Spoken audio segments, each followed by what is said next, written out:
Khalsa, Vaheguru Ji Ki Fateh. Hasrikal everybody, my name is Chetandeep Singh. And Chetandeep Singh is audible. Chetandeep Singh. Oh, Chetandeep. Okay. You guys can hear me at the back. Today we'll explore the topic of Mann as knowledge given to us by Gurbani. And feel free to stop me for any questions you have in between. Okay, so let's start. So these are the different spellings of Mann that occurs in Gurbani. Mann without any lagamatra, or Mann with onkad, and Mann with syari, and it's also called Manua. So I just wanted to note it down that these are the various spellings of Mann that occur in Gurbani, in Guru Granth Sahib Ji. So today's agenda is we'll explore Mann from various perspectives. We'll address the question, what is Mann? We'll look at what Western thought has to say about Mann. We'll look at what Gurbani tells us about what is Mann.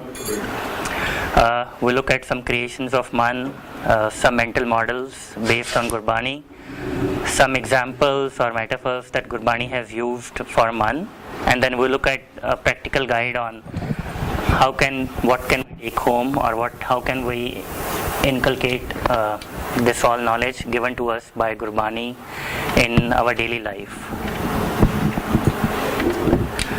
So let's first things first, so let's start with some basics or fundamental questions. So the most fundamental question, at least in my mind, is who am I? So if we just take a moment to reflect on and ask ourselves, each one of us ask, who am I? So what do you get? What do you understand? Who am I? Main kaun hu? So am I my mind? Am I my body that I see? Or am I just something else? Or am I just I? So that's the fundamental question that we have, that we all live here on this earth, but who am I? Who am really I? So I don't have an answer to this question, or I'm not going to talk about the answer to this question, but this is just to set a context of where this Mann fits in the whole scheme of things, and who am I? So let's first look at Western philosophy, what they say. There was a French philosopher, René Descartes. He in 1641, for the first time, he made a distinction between mind and body. So he called body as something that exists, the thing that we see that exists, and he called mind as a thinking thing, that an immaterial substance. And his idea of self was a thinking self, and he made a very famous assertion, I think, therefore I am. So in his world, there is no I without thinking, that we think, therefore I am. But is this true? And if we take this according to Gurbani, what Gurbani tells us, that can there exist a self without thinking? Or there has to be always a thinking for an self to exist? So does thinking precede the self, or self precedes thinking? So we look at what Gurbani tells us in next few slides. But I just wanted to put in here to make a comparison of what Western thought has to say about mind or thinking or self. What does Christianity say about this? The Western thought is more Christianity. Mm-hmm. This is maybe one French philosopher. Sure. I haven't read Christianity. I am not very familiar with their what they say. Westernized, I would say. Sure. But this was one of the fundamental work done by a philosopher that everything else is based on in the Western philosophy. Dr. Vindelkaur has done a very intensive study on the concept of self, and she really examines some of these issues, the correlation between body and mind and Atma, and so on and so forth. Sure. I'd also like to mention another concept in Gurbani, which is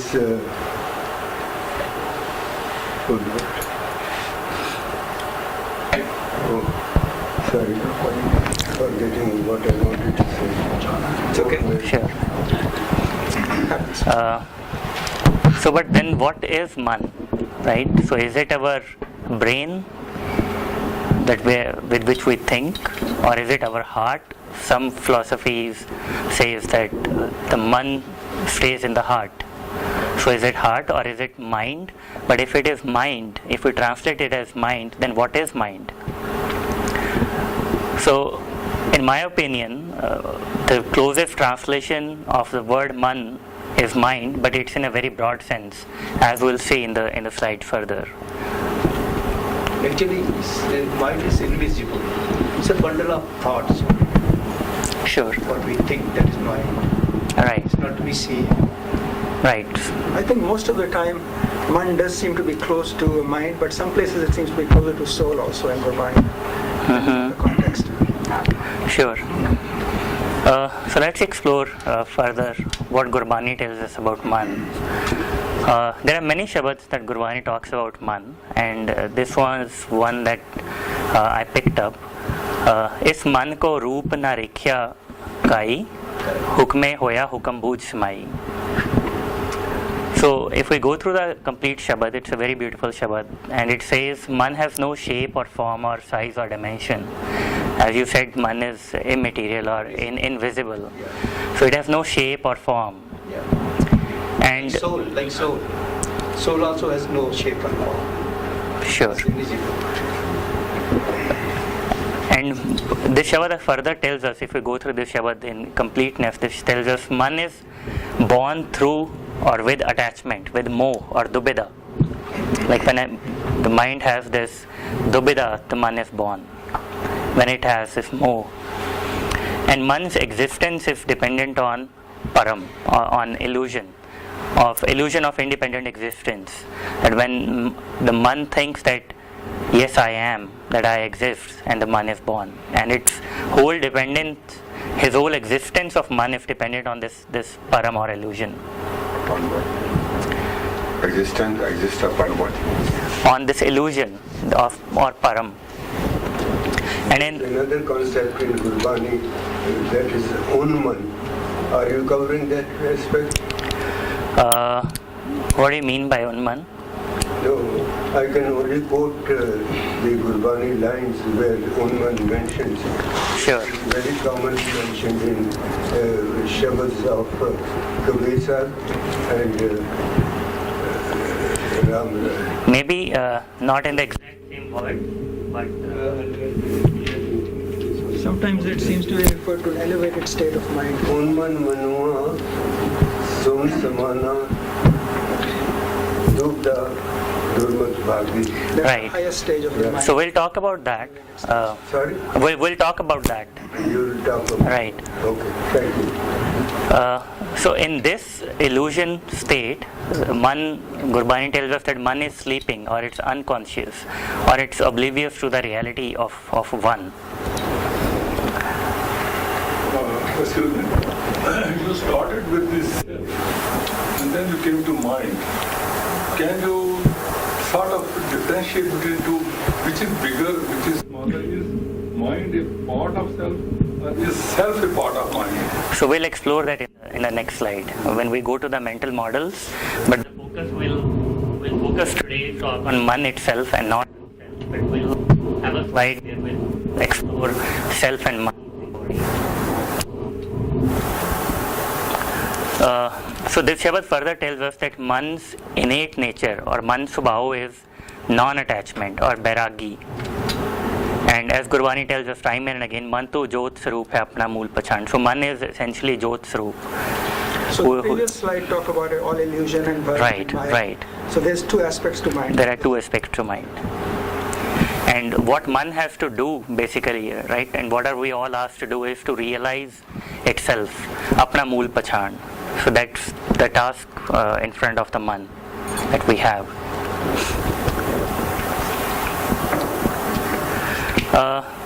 I'm going to skip these few slides because they are tangentially related to what we're talking about, but if we have time in the end, we can come back to these slides. My question is mind under our control? We'll cover that. We'll for sure cover that. So just next few slides we'll look at that. So these are some of the.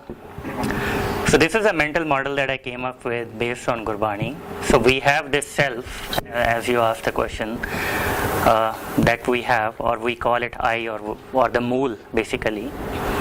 And inside this self, we have our tan, which is our body, physical body. We have man, and there is a close interdependence or relation between tan and man. So mind affects the body and the body affects the mind. And then this is something that I call tirath, that is inside us, which is different from tan and man, and this is tirath. So inside tirath we have kar, we have dar, we have mokh dwar, we have gur, that gives us gyan. That gur resides within us, and this gur gives us bani. That's what we call gurbani. And as part of man, or our whole self, we have surt. Surt is basically our focus or our attention or our awareness. So jithe ਅਸੀਂ अपना ध्यान लगावाਂਗੇ, wherever we put our attention or awareness, that is our surt. And inside our man, we have all these thoughts or feelings or emotions or preferences. We like something, we dislike something. All these, a web of all thoughts, feelings, emotions and preferences that seem to arise in our man. And this has a closed loop with something that Gurbani calls as chit.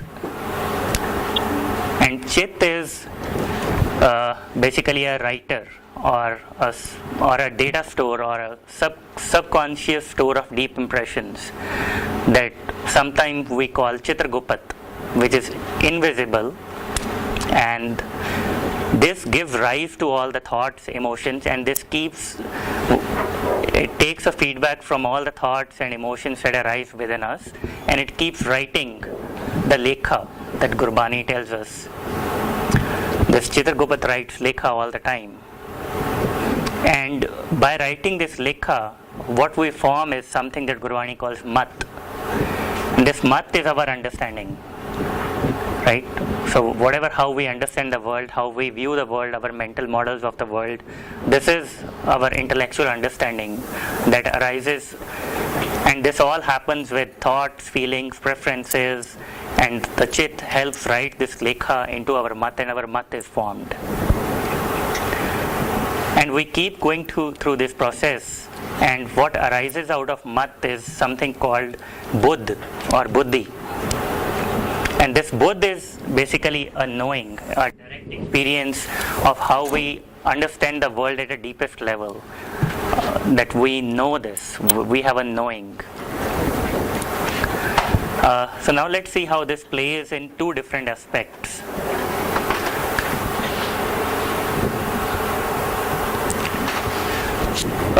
So when we are unaware, or a person like me who is just living a normal life, who doesn't have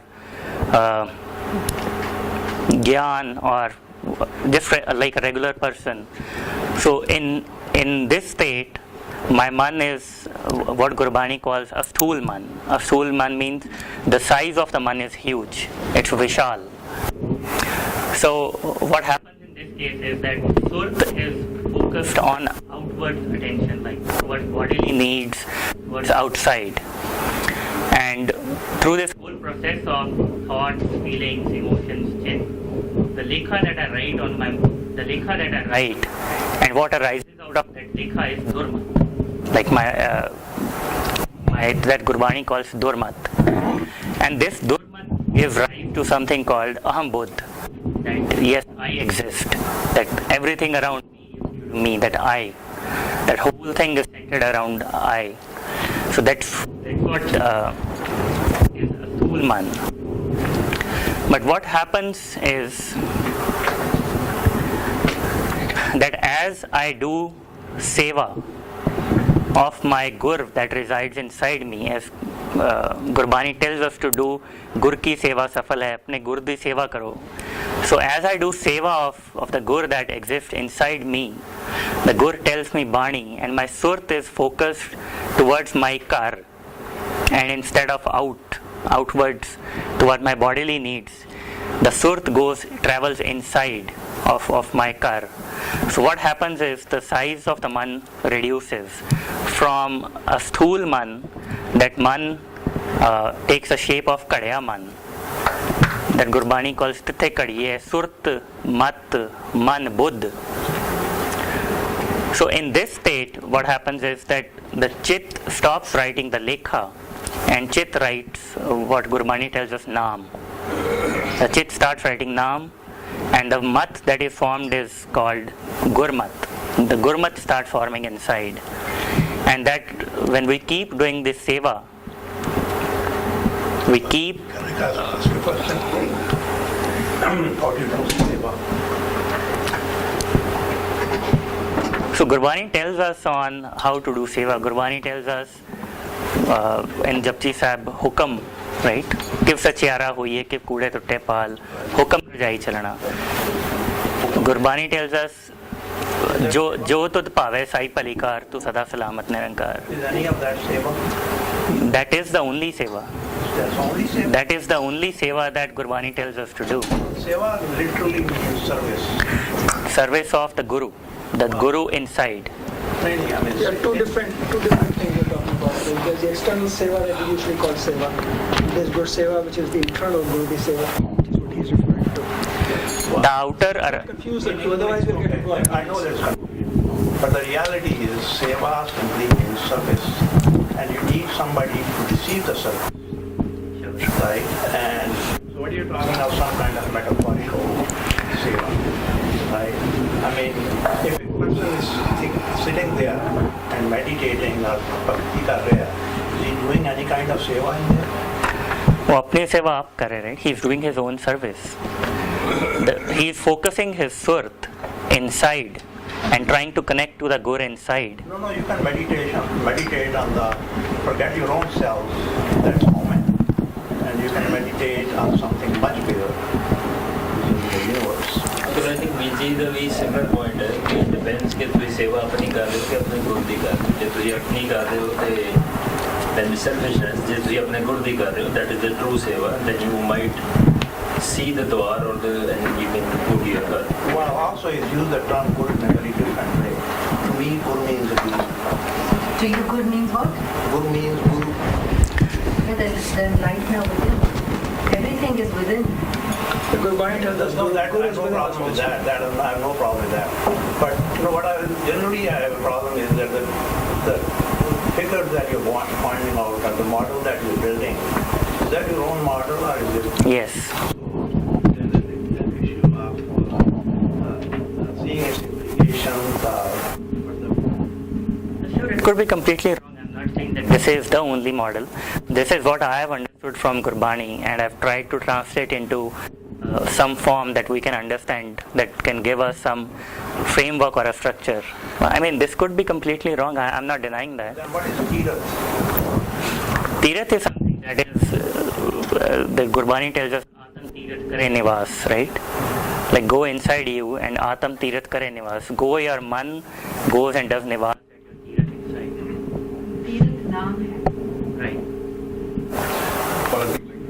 What is the perspective from which you are making this presentation? Is it purely theological, or is it philosophical, or sociological? What exactly? It's purely based on what Gurbani shows I've understood. It's mainly theological. Yes. Okay. So what happens in this process is, as we keep doing this seva, our man, the size of the man starts reducing, and from a sthul man it goes to kadya man, as Gurbani tells us, tithe kadiye, surt, mat, man, buddh. And here we start forming Gurmat, and that Gurmat gives rise to something called Vivek Buddh, and that is a Gyan that arises, a direct experience that arises from within, that what the reality of thing is. And when we keep doing this seva over and over, what arises is, what is left is Tirath. Mera man khatam ho gaya. There is no aap, there is no man. So Ram Kabira ek paye hai, koi na sake pachani. So there is my body and there is Tirath. There is no me, there is no I left. Excuse me. Just a thought. When you talk about the mind becoming smaller or nahi reh gaya, that aspect of mind seems to be very close to Home. The Home aspect of mind. There is a Shabad, very beautiful Shabad, that tells us about this journey. The Shabad is Nanak Mukat Dwara Atnika Nana Hue So Jaye Home Man Asthul Hai Kyo Kar Vicho De Jaye. So it's the Home aspect of the mind. Right. It's the aspect, right? Satgur Mile Home Gai Jot Rahi Sabyaye E Jio Sada Mukat Hai Sehje Rahe Samaye. So it tells that man has to travel and become smaller and eventually go away. I have a question, and perhaps you already addressed it. Sorry. Mann is not part of the physical brain. No. Did you cover that? Yeah, right. We discussed about what is man. Sure.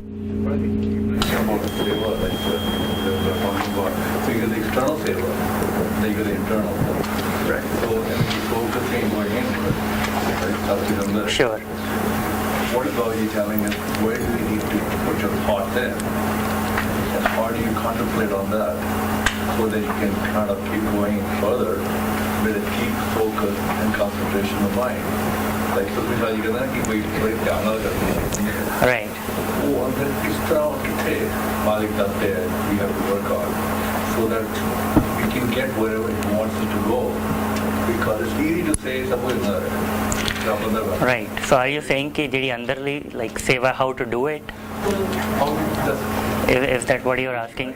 So I think we spoke about it, right? Like when we walk in the hukam, right? When we say, we'll cover it in the next slides, like how to implement this entire thing or this model in our practical life, and what concrete steps we can go home and what we can do to implement this, or how to do the seva. But in short, the only answer that I have is Jo Tut Pave Sai Palikar Tu Sada Sadamat Nirankar. Right? So whatever is, right? So if we just accept that, and what Gurbani tells us is Jeta Gita Teta Now. Right? If we see that everywhere or everywhere around us is the Vaheguru itself, and there is no I, that is the seva that we are talking about. I'm referring to this line, and before that line is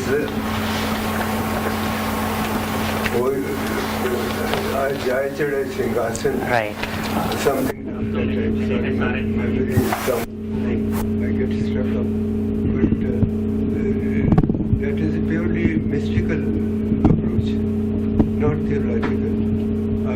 Does it mean that you are combining various perspectives in your? I'm reminded of Sikha's PhD thesis, where he says the philosophy of mind.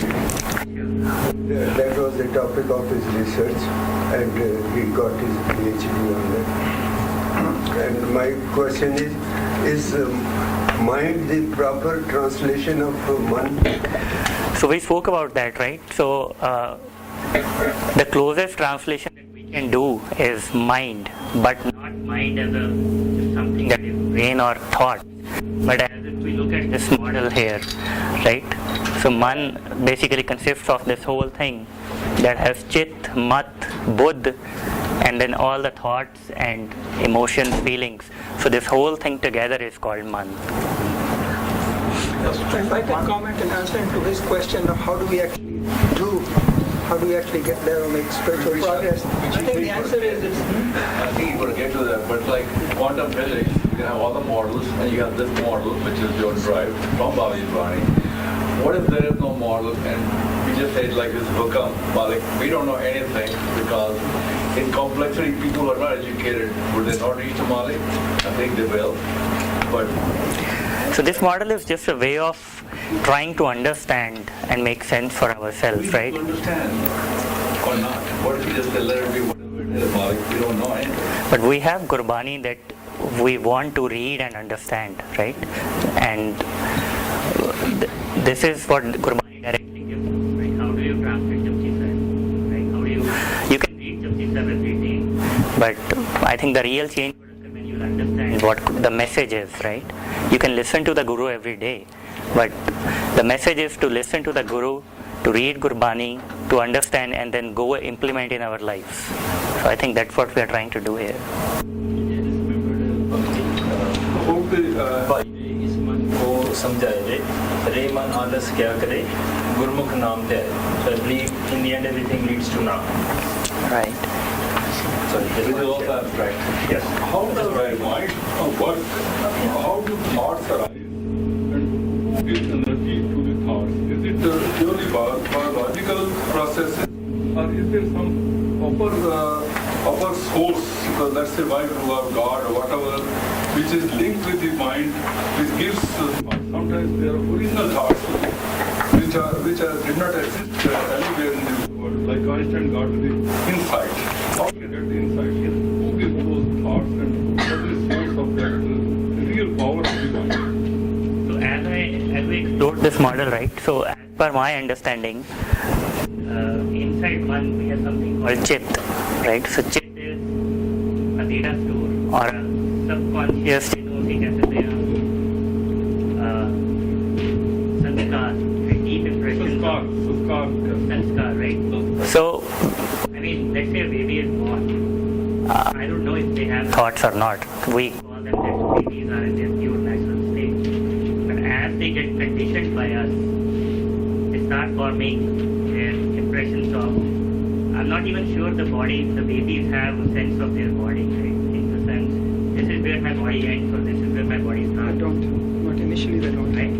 So this is all formed by their experience that we give them. And that's how they start forming their chit, the subconscious store that this is my mom, this is how I eat. And then that chit and the thoughts, they have a close loop that they give rise to each other. And the chit gives rise to us, like I walk into a place and some thoughts suddenly appear based on what happened in that particular place some time back. And then those thoughts again back and write something into my mat. Oh, this is what it is.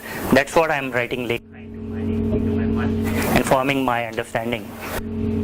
But this is all based on the man or the illusion that I have that, oh, I exist, this is me. Can I say? Is also part of Chit or who is different from Chit? I think these are all the different, but they have subtle differences. Like mat is different, surt, mat, buddh, chit.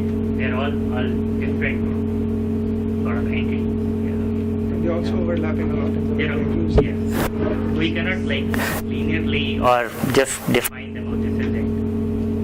So Mann, In Gurbani also, because it's poetry and the gurus take a lot of freedom in using words. Right. So most of these words have many shades of meaning depending on the context. Yes. So chit in some places you are thinking of it more as a store or Right.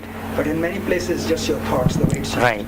Chitte jaga lagi, chitaya house power. Sure. Sometimes it's just thinking or Remembrance. feeling. So there are many Remembrance. different shades of meaning of each of It the is. words. So that's the reason I said this is not concrete or this is not cast in stone or this is the right model. This is The words are Can I- mat. Can you make it? In our childhood, we have learned it.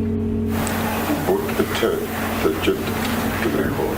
That means Sorry, couldn't there hear is you. something somewhere else which we are thinking. So that is chit. And that chit is variable. Today, as you rightly said, Einstein thought of that. Right. He discovered that. Tomorrow something else may happen. But chit is very variable, but both is there. But we, as you summarized it, that there's a data bank. So today Right. it is there, tomorrow it is there, tomorrow it is there.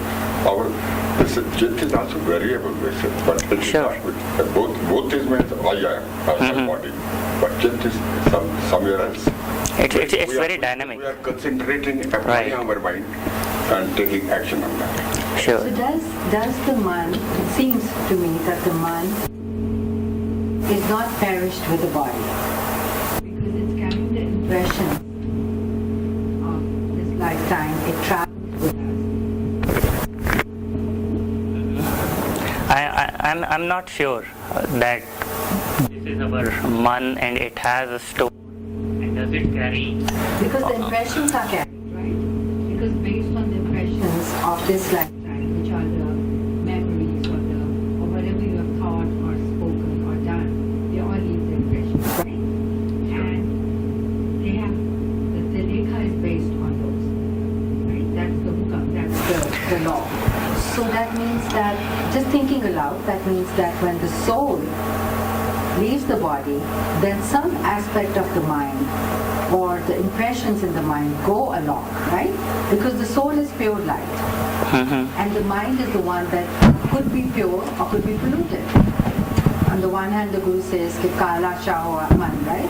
On the other hand, Mann. So are you saying that soul and Mann, they travel together? I'm wondering. I'm not sure. I'm not sure of the answer, but there's a phrase in Gurbani, Panch Bhu Atma, which I've sometimes seen interpreted as pure soul plus the sanskars going with it. So Panch Bhu Atma seems to me to be the Atma that is now trapped in the five elements. Panch Bhu Atma, Nam Ras Bhog. When the Atma is in the body, it still yearns for Nam. That's how I understand it, which maybe I'm wrong. In this model, somehow the soul, Atma, doesn't figure out at all. Right, I was thinking about that when, like, the way she was bringing up, because They say that the source of knowledge for the mind is purely from Atma. I think probably it is the Tirath aspect. Atma provides the basic energy for activities of the mind. I think probably it is the Tirath aspect, that the Gur inside or the Kar inside, right? That Gur is basically that Bani or the Gyan that it gives us. That is the essence of our existence, right? So you would call Tirth as the soul. I'm not sure what we mean by the word soul. Soul, but it's in the wrong place. Right. I'm not sure what we mean by the word soul. I mean, soul is. Can I elaborate on that? It's a very good question Gesiji asked. The Mann kya hai? So, coming from science, Einstein said, I want to read the mind of God. Sure. No, it's not it. Then he said, I want to have thought experiments. Come up with, if I was a photon, what I'll see. So then he's doing meditation. First he said, I want to read mind of God. Then he's meditating, see what the light will see if I was blind. And then he comes up with a formula, E is equal to mc squared. I said, aha, he said, that's the mind of God. So coming to Mann, whether it's local or whether inside, the universe has a mind. It's a universal mind where all your thoughts are a part of that universal mind. All of what we are thinking, everything we think is part of the universal mind. And what we have is a glimpses of that through our limited mind. So then mind is soul in that way. Mind, soul, ego are probably very parallel words. Synonymous. Synonymous. They're not synonyms, but They are synonymous. But they're separate at the same time, remember? Mind, But they are, they are different. When we get into these different parallel, let's say, interpretations, Chit, Mann, Buddhi, this becomes very subjective. So there is a need to find an explanation of all this in a universal sense, where there is only one interpretation of all these different things, because as we go lower and lower into these definitions, they all become very subjective, especially if you go from here to Christianity to Islam, or they will have different meanings which are overlapping between all these things. So one will probably have, I don't know, 10 and 20 or different meanings. Soul will have the same meaning. me that Mann is very close to soul, from what you described. Universal mind is the supreme soul. But I think Jesse, on the other hand, man, if it's great because your child is born, you start thinking about it. The deeds are going with you from life to life. But that's not the man going, right? So man is for this lifetime. Some sanskars And then sanskar, Chitragupt, right? You can, Right. and that's written on the soul itself, going to the next stage, but that's not the man. But the thing is that I am taking all of this in context of our present life, right? This all the chit and the lekha and the mat we are forming, they are all in context of this life, right? If we can just address this lifetime and do the seva as told to us by Guru, I think that would be more than enough for us to do.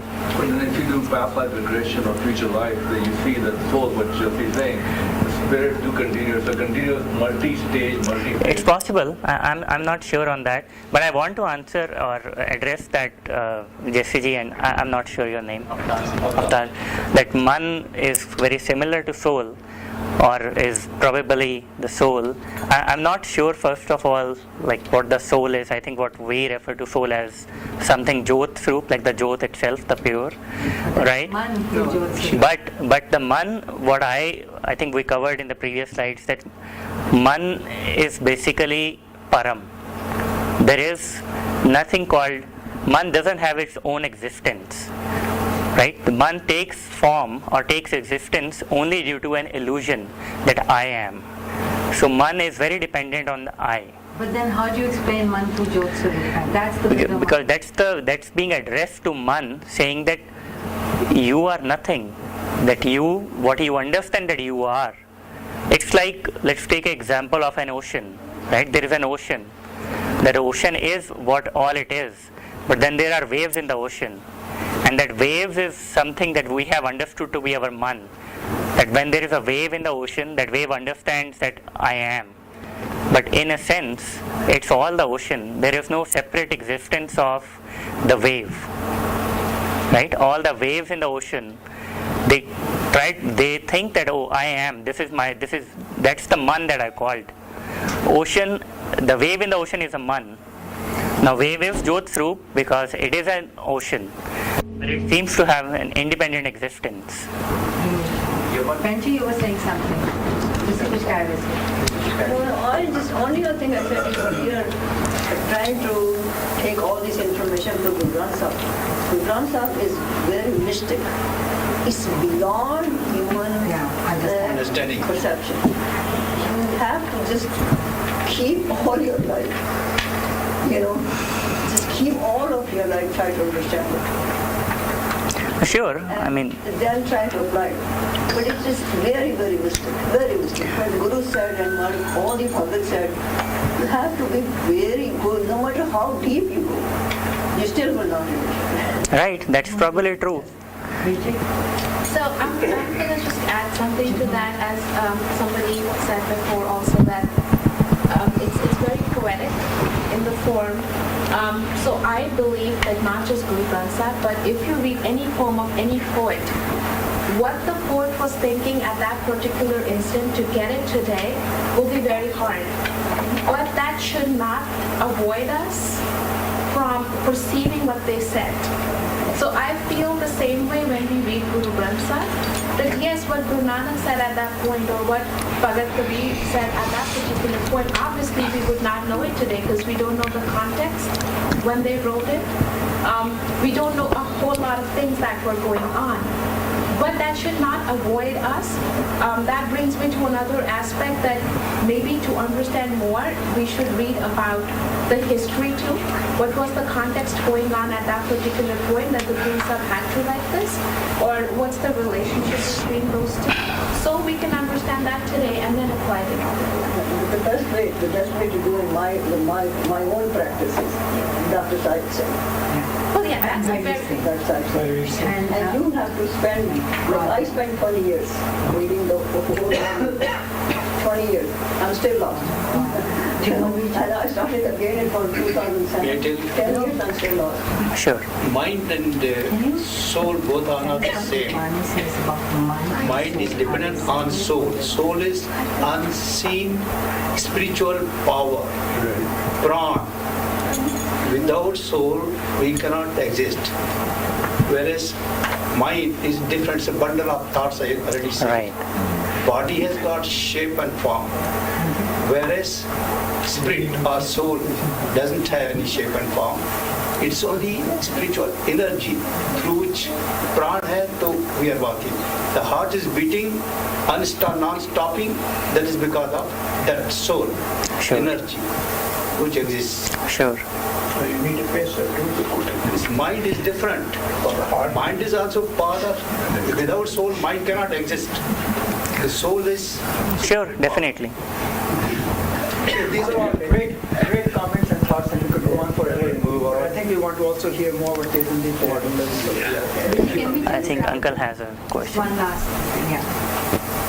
Gurbani says मन तू जोत स्वरूप है अपना मूल पहचान मन हर जी तेरे नाल है गुरमति रंगवा. You are the embodiment of that divine light, and that's what one has to understand. That's how it's Right. I'm sorry. No, but the mind and the soul, we're trying to understand the relationship. If I understood it right, he said, Chetandeep, I'm just quoting you. You said you don't want to talk about soul or you don't know what soul is. I agree with that. But I know You can move on with your slides. nobody has defined what the soul is. Sure. And Richard, do you have any thoughts about I think you should continue. Mind and body, mind and soul are both words in English that have, like other things, they don't have precise meanings, they have different meanings in different contexts. And here we're looking at Mann, which is from Gurbani, which also has many shades of meaning depending on the context. And there's a strong mapping between mind and Mann, and there's also a mapping between Mann and soul. But if we get into them as being exact synonyms, we'll argue forever. We're not arguing, we're trying to understand. Yeah, but what I'm saying is, depending on the context, they have different meanings. And there's truth to many of these statements that everyone has said, but they seem to be contradictory. We have to take each one in its own I would just add thing one and small proceed thing, from there. that all that is being discussed in a bigger sense is what is called cognitive science. And for example, the mind and the body. There is mind in the brain. We have the neurons. There's mind in the heart because we have feelings. There's mind in the body because if I don't have mind, I can't even move my hand. Sure. There's a whole lot of signals that go on in there. So the big thing is the cognitive science. And I think, as far as I understand it, is scientists believe that the human beings discovered the cognitive world about 70,000 years ago. That's the current thought. Sure. And the cognitive part of our life is really a magical part. This is where the mind comes along. And that is, then there is the issue of universal mind and connection. Sure. And then there are, but you had a term there which I misunderstood. You had a term called Durmat. Right. That's what Gurbani calls like the mat or the durmat, that basically, which is what we live with our model of the world, which is based on I, which is based on my independent existence. This brings me to another question, you see, and that is this.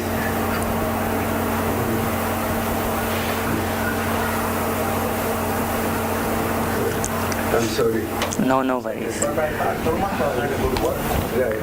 Durmat Sajai, Gurpad Bhai, Sati Naam There is Jai. an important point. The basic thing is the consciousness. Without consciousness, nothing can work, neither the body nor the mind. Consciousness is the ultimate thing. You will call it soul, you will call it anything else. Jot, you can call it Jot. Sure. Without that, nothing will work. So definitely, these are all the Just an interface between that Jot and the body. Sure. So these are all the different concepts that we need time to understand. But today we are just focusing on Mann or mind and how it relates to other things. But each of the topic that you said, people have spent their lifetimes understanding like what it is. Still, Right? I didn't understand. You're right.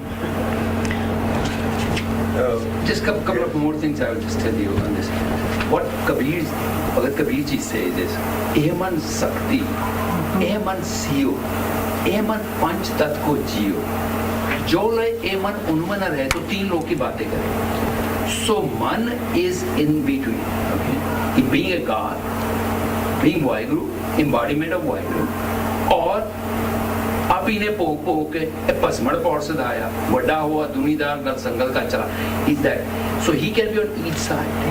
Okay, so we take all different shapes. Sure. But जब लोग एमन उनमें न रहे, when he says the highest state, तीन लोग की बातें करें, then he's talking about, he understanding all about the mother nature. Guru Ramdas, he never went to a school, never got education, but Unman, and he's talking about all the creation, Right. outer world, he's talking about all that. In 30 rags, he's giving the Vani. Right. One rag gives you PhD. Right. So this is the man. So we need to understand, not according to what I think, what he says, or what my education says. We need to ask what Gurbani says. Right. This mind can take different shapes. It can be Eman Sakti, Eman Siyo. There are many hints in Gurbani when the Gurus have addressed different parts of the body, A Sarira, A Rasana, Right. and so on and so forth. My question is, have you examined in depth the shabads which are addressed to mind itself? Right, yes. If you have done So that's- that, what are the inferences from those? So that's basically that's what this mental model is based on. After going through the different shabads where Gurbani addresses the Man, right? That Man to seva kar, Man to do this, Man surt the kariye, surt mat man bodh, all these shabads, right? So after analyzing or understanding those shabads, I've tried to come up with this model. I understand the terminology is different. The word you used, Unman, and Veerji used Unman, Uncleji used. So this is what I called when the state is Kadya Man, right? So, and what it gives rise to is Vivek Buddh. And then when the Man keeps doing seva, the Surt keeps doing seva, there is no Man. Mera Man mar gaya, right? Jeevat mare. So, there is a lot of talk in Gurbani about perfection, Pura, Satgur Pura, Puran, and so on and so on. right. My question is it really food for the mind? We'll have to look at the Shabads and understand the context of what they're talking about. मेरी request है थोड़ी मैं पहले presentation वाले पास से चलती Sure. questions. So now Gurbani talks about Man and addresses Man. It uses various metaphors, right? It calls Man as Kunchar, it calls Man as Pankhi, it calls Man as Karahala, it calls Man as lot of different things. So I went back and looked at some of the other literature, and these are some of the, I think someone asked a question like, how do you control the mind? I think that was the question. So now these are some of the words attributed to the Buddha that says that in days gone by, this mind of mine used to stray wherever selfish desire or lust or pleasure would lead it. But today this mind does not stray and is under the harmony of control, even as wild elephant is controlled by the trainer. So he took a analogy of a wild elephant. And again, looking at some of the psychology, Western thought, they say the rider of the elephant, it's a conscious controlled thought. But the elephant is everything else. The elephant is your gut feelings, your reactions, your emotions, basically the automatic system, right? So it says when the elephant really wants to do something, I'm no match for him. Like I am the rider on the back of an elephant and I am holding the reins, and I want the elephant to go in one direction, but it goes in the other direction. So just think about it, the last time when you really wanted to do something, or you really did not want to think about something, or let's say you had a fight with somebody and you wanted to make up with that person, but you really couldn't do it because your mind, the automatic system, the elephant in the room, your Mann, right? We are no match for him. Our conscious thought, whatever we think, we just cannot overcome it. It's so powerful. Let's look at the addiction part of it, right? There's a Shabad in Gurbani which I don't remember right now, but it uses the elephant as a metaphor of the mind, and it calls the guru as the trainer. Right. We'll look at the next slide of all the Shabads of that.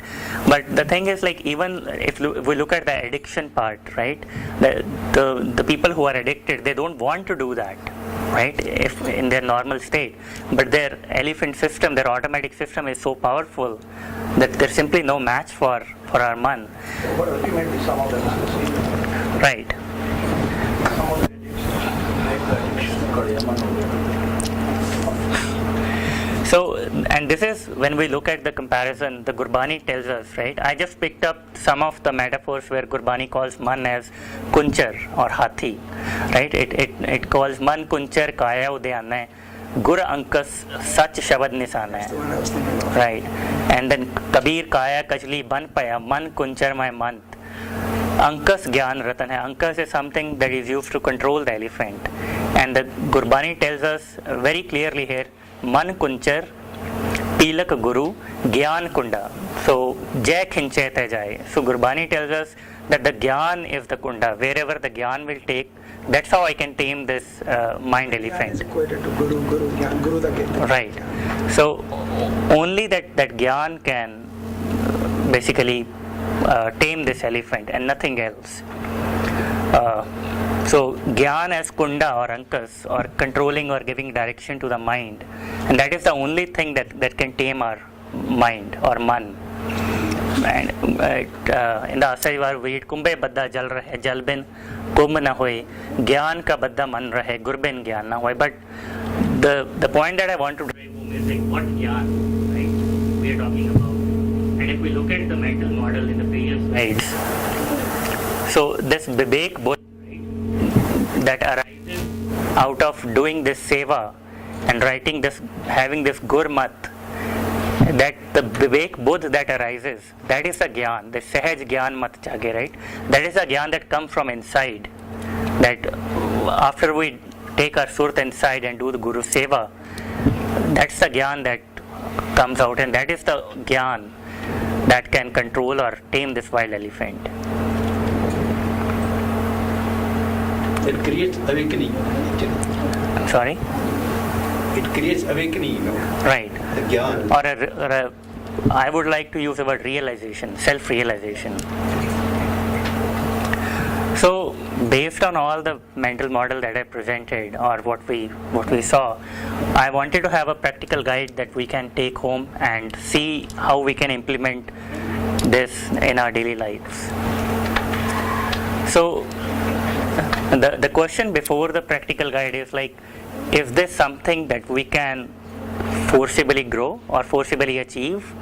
Is this something that we can say that, oh, I want to have Gyan and like forcibly talk about things?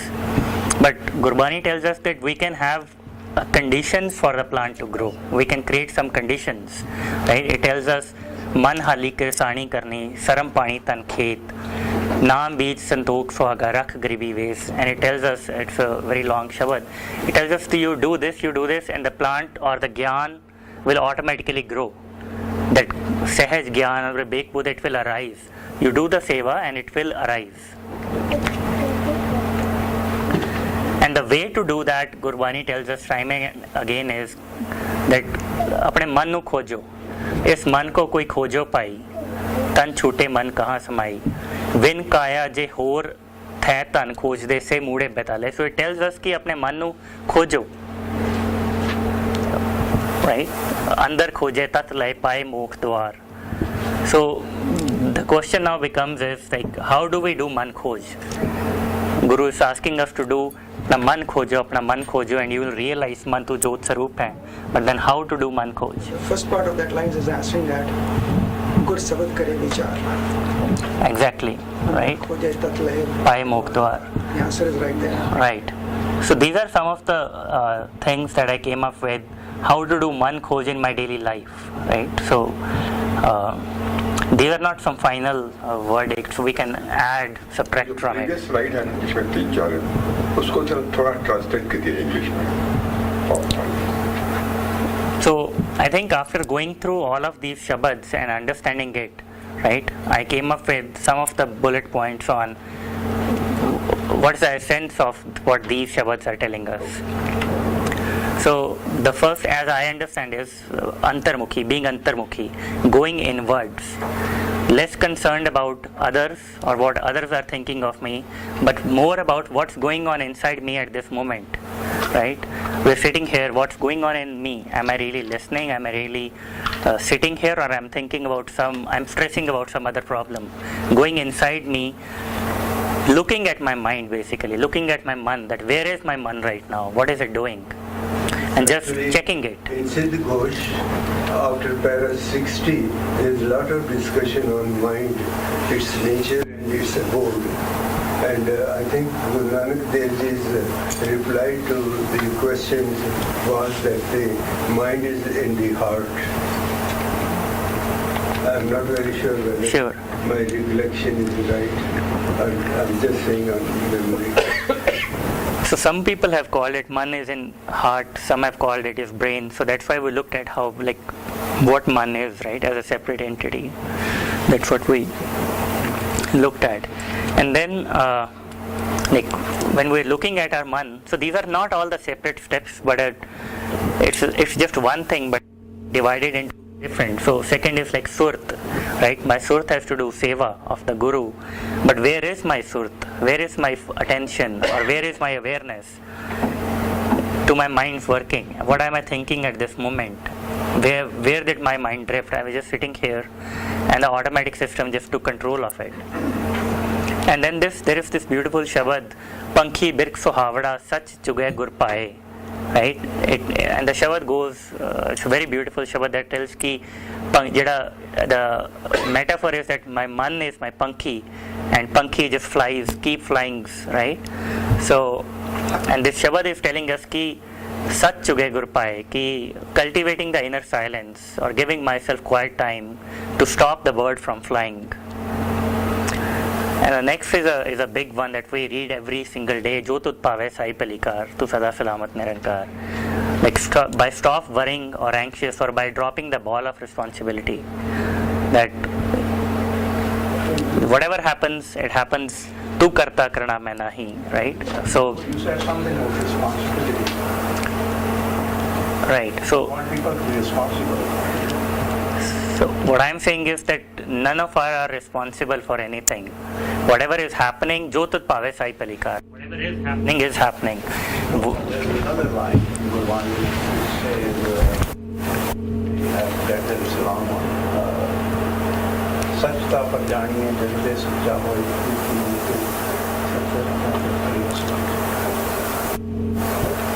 I think dropping the ball of responsibility sounds very negative. I think it's more like you take responsibility, do your best, but you accept whatever happens. No, in terms of Acceptance, it's not dropping the ball of responsibility, what I mean is, I know you like can I it comes across as like negative. I go to my work, I'm running a household, I'm running an office. The thought behind is that, oh, I am doing all of this, right? If we drop that thought that I am doing all of this and let things as they are and not come in the way of things, do my part. Of course, we're not discussing I'm just here. talking about the word. The way it's Sure. phrased, it sounds like something negative, like I'm not going to take any responsibility. And you don't mean that. You mean something like, accept whatever happens. Don't take the eye out of it, is what you're saying. Yes, that's what I mean. That take the eye out of it, It's right? kind of a negative But connotation. don't worry about the results, the outcome. Right. I think it is, instead of responsibility, it is more It's about the awareness that jo tud paave Sahib palikar. Whatever is happening. You are the one who is doing.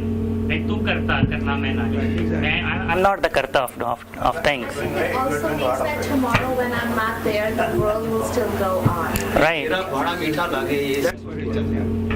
Yes. And then question is, jo tud paave, whatever acceptable. Only thing happening, what is acceptable? responsibility to you, not my doing. Right. Right? We still have to do what we have to do. But Yeah, things we will will. happen. Otherwise, we have Right. this wish. So let's just take an example. You're sitting there, I'm sitting here, and you are asking me a question. I'm like, why is that person asking me questions? That is like I'm introducing my, I'm saying, okay, whatever is happening, you know. Instead of creating a wave in my mind or giving boost to my man, whatever is happening is happening. There is something that's going to come out of it, right? That's where Sahib comes out of it. Letting it Exactly. And there is a beautiful line. दान में डालतरी कागज मिले तो मुस्तक लाइए पूरा अलग चलिए दिखा अलग जाइए हलते हो पाइए जय ही कार कमाइए so you can't dissolve your responsibility हलते हो पाइए जय ही कार कराइए my understanding is there is God is doing his work I'm doing my work so what this Tirapana means that whatever God has done whatever I have done mistakes I accept them all Right. but I have responsibility I have a because I want to responsibility. learn from what I have a responsibility that do I want my I to exist? Do I want my man to do seva, or I want to have my man? Right. That is my responsibility. Do I have to have a demand? also a bad thing. Right. So I don't know why it was there. So it was in the context of our normal state. What we have as our man is a durman that we carry everything on. So our mind is when we are not in touch with him, is driven by Homer rather than. no, we are always in touch with him. We are always in touch. Are we aware of that? We are also aware if we want. Sure.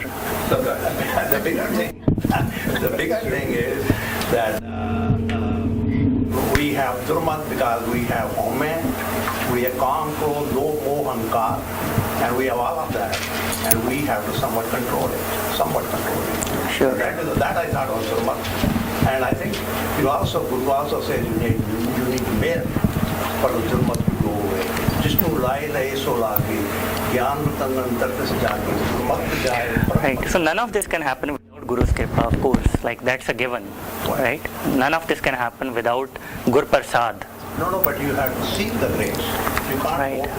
If you are not paying attention, even if the grace comes to you. Right. We have to. Yeah. So grace requires. And I didn't hear anything about non-judgment.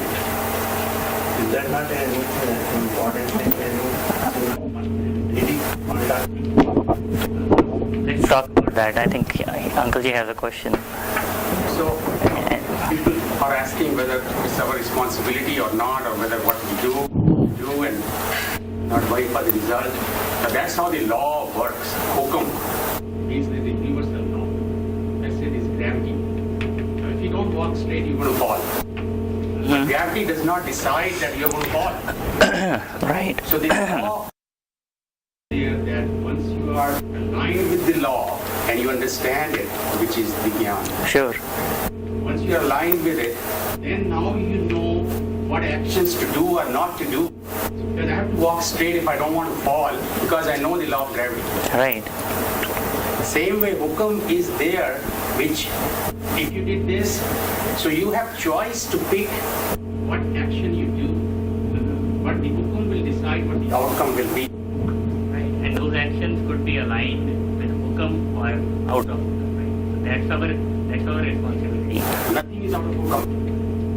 Nothing is impossible to be out of hukum. But our misunderstanding that I can do this. That is the illusion that basically we're talking about, right? That's the Misunderstanding or illusion, but Right. But once With science and technology and illusion, don't we use our mind for that also? We have to use mind for the science, Right. math, everything. Is that That is a consequence rather than We all consequence of the illusion? Uncle, you have to say something. illusion is a wrong word. Illusion is a wrong word.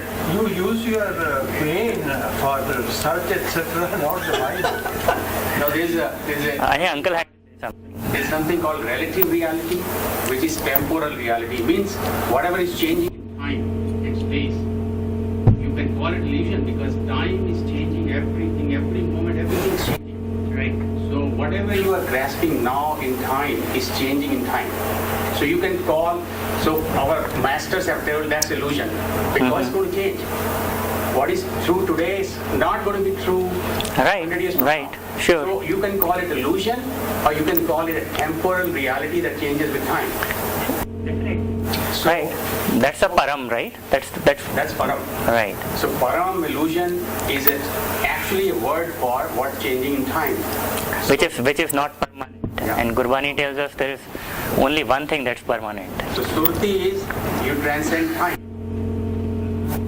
Mind of Jyoti's Roop. What is Jyoti's Roop? Is light. It transcends time. Time and space How are do you zero translate for time? I thought there's a beautiful line in Gurbani that the line is that everything is temporary. I think that's interesting. Say something. Yeah, I think we have to learn from Gurbani. First of all, hukume andar sabko bahar hukum na karo. Yes. And then Gurbani also teaches us, Udam karendiyan jiyo tu, kamaamdiyan sukh paunch, dhyayendiyan tu prabhu mil, nanak utri chin. Right. We have to make an effort. Guru Sahib did not say to accept everything which is going on. Asi udam karna hai. Sikh no, not to accept everything. What is to accept? If you're driving on the road, the traffic has stopped. Instead of saying that, why it stopped? That's hukam. We could accept that. Right. Okay, that's what it is. But udam asi karna hai. If the traffic is stopped, kari baith gaye, I'm not going to go to work. Sure. That is not acceptable. Sure, definitely. Udam karendya jiyotu. From the Gurbani, we have to take a guidance. Then we have to make an udam. We have to make an effort to saranjam lag pavjal taran ke. Make an effort. Udam karo to cross this terrifying world ocean. So udam karendya jiyotu. Whatever you heard from Gurbani, and we kamai karo. Ardas kiya janda hai kya? Una di kamai da dhyan tarke. Bolo ji Vaheguru. So we have to do the kamai. We have to, whatever the Gurbani says, we have to do that. Udam karendya jiyo to kamaamdaya so pancha. Dhyan tu prabhu mil. Whatever work you're doing, sure. It's dhyana or Vaheguru dekhna. In the sunrise you have to see Vaheguru. A flying bird you have to see Vaheguru. Dhyan tu prabhu mil. Nanak putri chin. And you will be without any anxieties. Right. Param, you mentioned Param and temporal reality. But does Param also mean a sense of separation, which really there isn't? Because the truth is oneness in Onkar. Could Param also mean when you have a Right. sense of You're absolutely right. The param gives rise to the sense of separation. Give kure tutte baat, right? That gives the chehra hui, give kure tutte baat. So that param gives rise to that murti baat. So I've been trying to understand Param and this thought about Param being temporal reality. This kind of is an all-encompassing definition of it, right? So let me see if I've understood it correctly. To consider temporal reality as the truth is the Param, because temporal reality leads to a sense of separation. Param gives rise to the sense of separation. What Right. is temporal reality and what is the reality?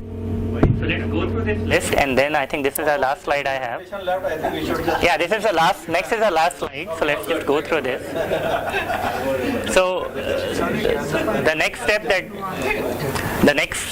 point that I have in dropping is basically dropping my preferences, right? That my likes and dislikes, like as Uncle Ji said, the traffic stopped. Now I have a choice to either like or dislike, but instead I have a choice to say it is what it is, right? Instead of having a preference and again giving rise to the thoughts in my mind. Like Sukhmani Sahib tells us, Taisa har taisa sog. So by dropping my preferences, I focus my surt inside and do the seva.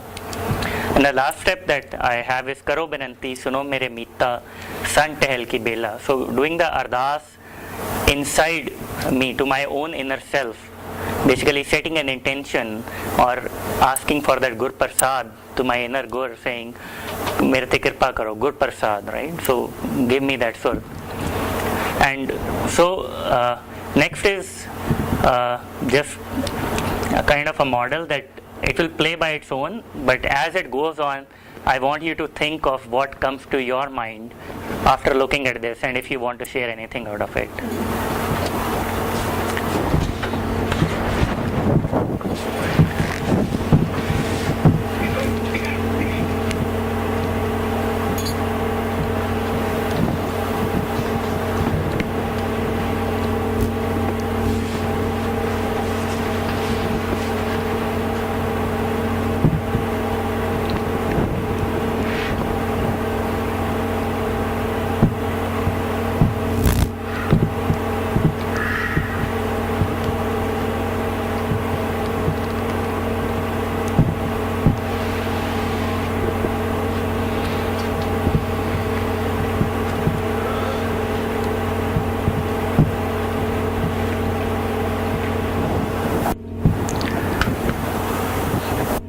This is it. Vaheguru Ji Ka Khalsa, Vaheguru Ji Ki Fateh. If you have any questions you want.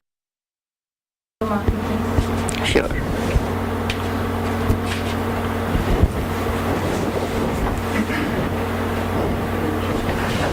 I think it's going to play, so let me do this way.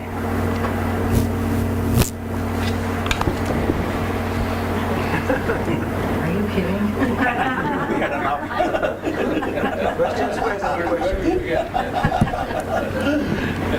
I think it's going to play by its own, so Let's pause at the end, I guess. yeah. So, but still you can share what you wanted to share while it's playing. This is real life. Yes. Two important concepts. One is of perfection, and other is of being integrated person. And for example, on the second one, the integrated person, you gave a very good quotation. That is jaisa har taisa, so on and so forth. Sorry, I can't repeat that.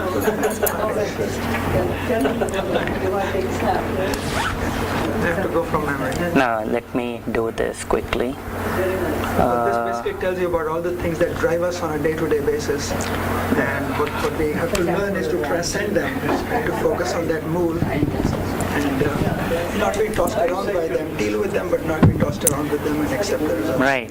But this is what our life is, and instead of being totally tied up in that, is how do we transcend that and maintain our... I think let me switch on the lights and see if it comes. That if you see behind, I think this is all like the font is very low, but it's all Mann.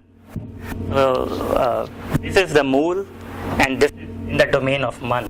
That's what I wanted to highlight. Only thing I'll add is meditation. The silent mind, and look at all this stuff. There's one more concept which you didn't mention on the daily life please correct me if I'm quoting wrongly. Jivan mukat ke naathiye mar jeeve mariya. So this concept of die while living, live like a living dead means dissolve your ego, kill your mind. That's what we spoke about in this slide. If we there is no Mann. So Mann is mar gaya, mar jeev hai. My body is alive, but yes. So which is basically saying dissolve your mind, and which is nothing but meditation. What she's pointing to. So meditation, the whole objective is to have developed sutti via getting from temporal reality, aligning to the eternal reality. Oh, there's nothing at all. One more that we have not covered, that is doership, sorry. Doership. We should eradicate doership. We should be seer of this. I don't do anything. Bina hukum ke I don't do anything. Right. Because that's a part of ego there. So doership has to be eradicated. Sure. Doership that I do with the hukum. I don't do anything. you have that mind, that means that ego speaks that you are doing. I don't do it. I must be seer only. There is only one Karta. So any more questions addressed to me? Thank you very much. Thank you, Ji. Gives a lot of freedom for a lot of things we brings up a lot of questions also and thought. It's very, very Sure. दूसरा mic को ये भी सिखा रहा है कि मांगने से पढ़ना पड़ा मांग नहीं करेगा जो भी प्रारंभ में होगा वो इस तरह ये मांग क्या